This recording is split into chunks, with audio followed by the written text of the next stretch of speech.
Okay, after we enter the rack, the first module we need to enter in slot 1 is the power supply. Power supplies of the 300 PLCs are listed in a subgroup in a PS300 folder here. As you can see here, these power supplies are gathered into 3 groups: 2 amp, 5 amp, and 10 amp. Okay, now what is the reason for grouping this output current? Why are we supposed to have power supplies with different output currents? See, whenever any electrical or any electronic device is on, it uses a certain amount of electrical current.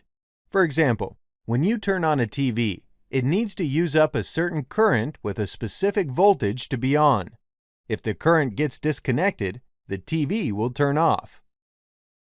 In a PLC, each and every one of the modules also needs to use a certain amount of electrical current in order to turn on and stay on.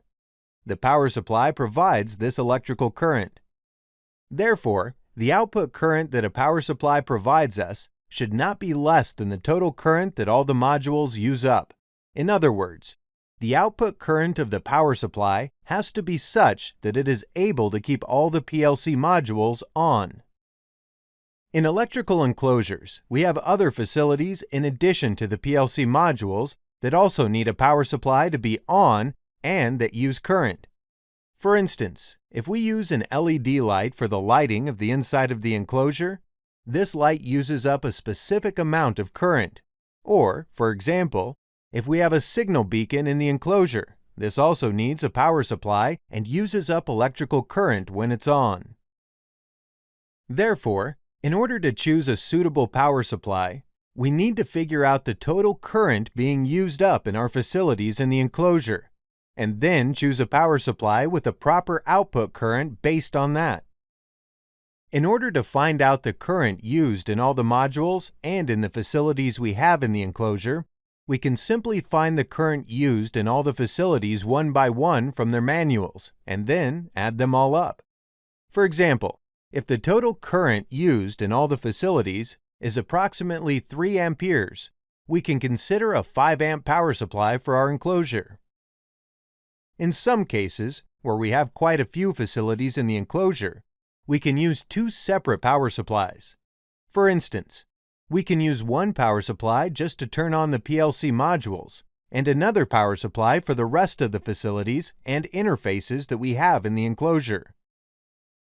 Okay, so this is how we choose a suitable power supply for our control facilities. Now, let's see how we can choose our power supply in the hardware configuration environment and place it on the rack. If we click on any of the power supplies we have here, we can see its properties in the box below. For instance, if we click on this 2 amp power supply here, we can see its order number in this box, and its output and input voltages, and how much current it can provide us. As you can see, the input voltage of this power supply can be anywhere between 120 and 230 volts AC.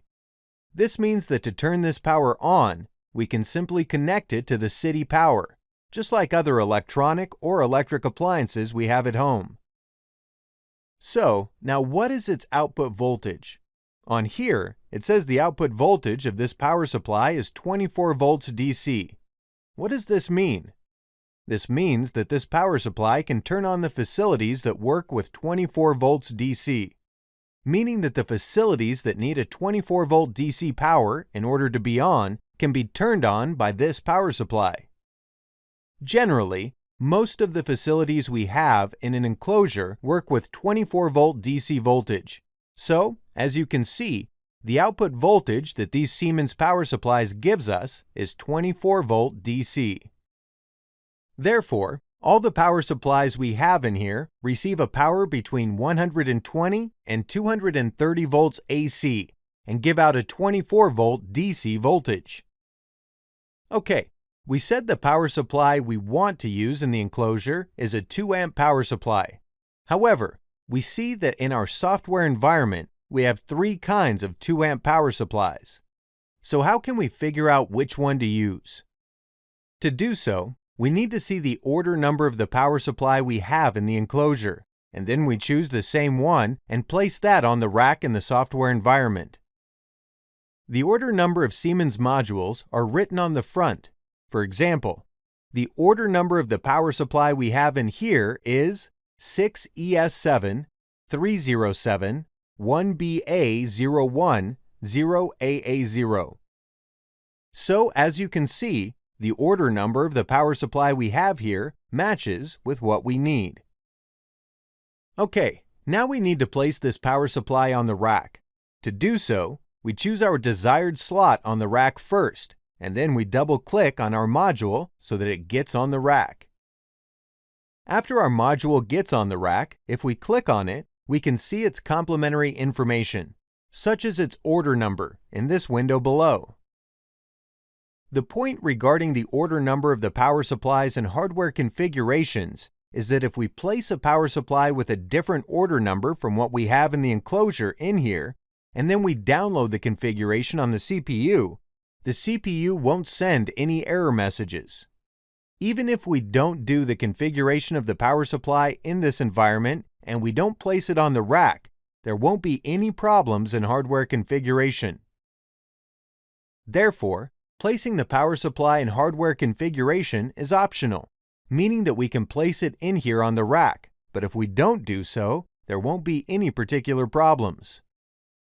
But please note that what we just said only applies to power supply. However, for the rest of the PLC modules, we need to place the exact same module we have in the enclosure with the exact same order number here on the rack. The other point we have here is that in order to provide energy supply for the S7 PLC modules, we don't have to necessarily use a Siemens power supply. We can use any power supply that can provide us with a voltage and a secured current for that purpose. Okay, so the things we learned in this lesson about the power supply are as follows. Power supplies are usually categorized based on their output current, and in order to select a power with a suitable current, we need to find the electrical current used by each and every one of the facilities in the enclosure. And then we add them all up and choose a suitable power supply with a suitable output current based on the total current being used. We also learned that entering the power supply in hardware configuration is optional, meaning that we can place it here on the rack.